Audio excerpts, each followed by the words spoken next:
Hello po sa inyong lahat. Para po sa mga nagtatanong po kung ano nga ba ang chemical na ginagamit namin para sa aming banana farm.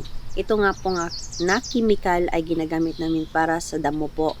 Pangpatay po ng damo na hindi po nasisira yung puno ng saging namin. Ito nga po pala ay mga lakatan po at marami kasi pong nagtatanong sa amin kung ano nga ba ang aming ginagamit. So, para nga po marami kaming matulungan at 1 liter nga po. para ma-apply nyo din sa inyong farm, ay ito nga po ang aming ginagawa. Ito po ay isang 60 liters of water.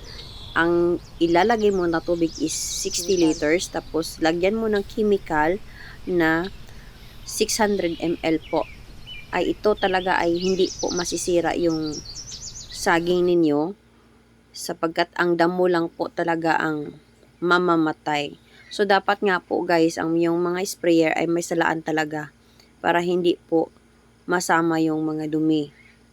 Tingnan nyo po guys, kapag may dumi po na pumasok doon sa loob, ay talagang magloko-loko yung mga sprayer nyo. Hindi yan Sa mga hindi po pala nakapag-subscribe sa channel ko, ay mag-subscribe na kayo para ang ma-upload kong sunod na video ay updated po kayo.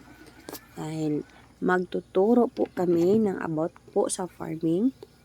Hindi lang po pang banana, kundi pati na rin po kung paano mag-alaga po ng hito or tilapia po. So, ito na nga po ay malapit na po itong mapuno yung mga sprayer na nilalagyan ng mister ko. At ayan na nga po at malapit na pong matapos ang aming paglagay sa chemical para sa sprayer at ready na po yan para pang spray na po sa mga damo. Napaka-effective po nito at mura lang po compare po sa ibang chemical po na para po pang damo. Ay kahit nga po pala i-spray nyo yan doon sa mismong puno ng saging ay hindi talaga yan mamamatay yung saging. Huwag nyo lang pong i-spray doon mismo sa dahon ng saging kasi may effect po pero hindi naman po namamatay talaga yung mismong saging.